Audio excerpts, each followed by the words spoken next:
Hello friends, எல்லாருக்கும் வணக்கம். இன்றைக்கி இந்த வீடியோவில் ஒரு சிம்பிளான சாக்லேட் எப்படி செய்யலாங்கிறத பார்க்க போகிறோம்.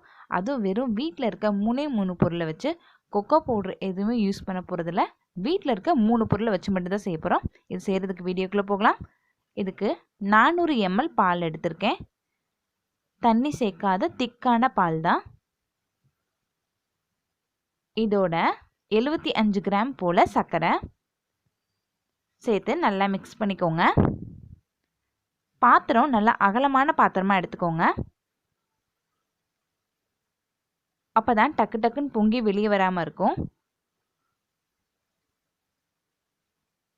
இப்போ இது ரெடியாக ஒரு 20 நிமிஷம் போல் ஆகும் சாக்லேட் மொத்தமாக செய்யவே. இப்போ பாருங்கள், நல்லா வத்தி வந்திருக்கு. ஒரு 10 நிமிஷத்துலேயே இந்த மாதிரி வத்தி வந்துடுச்சு.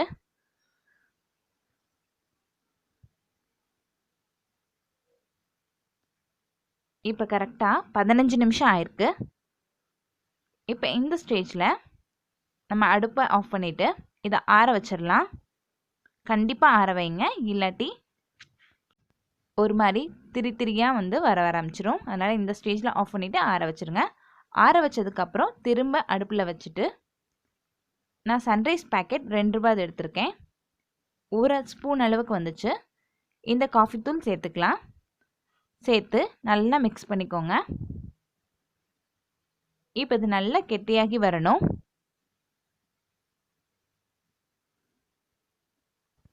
அது வரைக்கும் அடுப்பில் இருக்கட்டும்.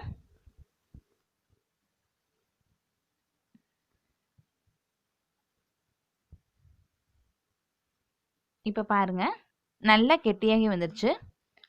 இது ஆறுனதுக்கப்புறம் இன்னும் கொஞ்சம் நல்லா கெட்டியாகும். அதனால் இந்த ஸ்டேஜில் ஆஃப் பண்ணிடலாம்.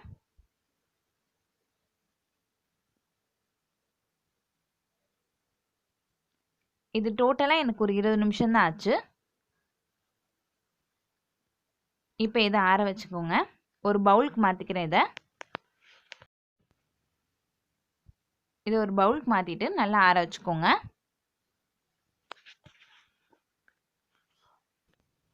இந்த மாதிரி ஒரு பவுலுக்கு மாற்றிட்டு பேனில் ஒட்டி இருக்கிறதையும் உடனே எடுத்துருங்க, இல்லாட்டி நல்லா ஒட்டிக்கும். இப்போ இது நல்லா கம்ப்ளீட்டாக ஆறட்டும். இப்போ பாருங்கள், லைட்டாக சூடாக இருக்கும்போது இந்த மாதிரி தான் வரும். நல்லா ஆறுனதுக்கப்புறம் பார்த்தீங்கன்னா கொஞ்சம் நல்லா டைட் ஆயிரும். நம்ம எக்லெஸ்லாம் சாப்பிடுவோம்ல, அந்த மாதிரி ஆயிரும். இது இன்னும் கொஞ்சம் ஆறணும். நான் ஃபுல்லாக ஆறுனதுக்கப்புறம் காமிக்கிறேன். பாருங்கள் இந்த மாதிரி தான் இருக்கும் சாக்லேட் நம்மளுக்கு.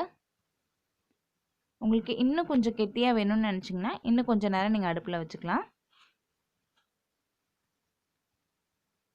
இப்போ இதை கையில் நெய் அப்ளை பண்ணிக்கோங்க. நீங்கள் எதில் வைக்க போகிறீங்களோ அதுலேயே கொஞ்சம் நெய் அப்ளை பண்ணிக்கோங்க. நல்லா ஒட்டாமல் வரும். இப்போ உங்களுக்கு எந்த ஷேப் வேணுமோ அந்த ஷேப்பில் நீங்கள் ரெடி பண்ணிக்கலாம். இந்த மாதிரி லைட்டாக கையில் உருட்டிட்டு உங்களுக்கு எந்த சைஸ் வேணுமோ அந்த சைஸ் கட் பண்ணிக்கோங்க. ரொம்ப சிம்பிளானது தான், டக்குன்னு செஞ்சு முடிச்சிடலாம்.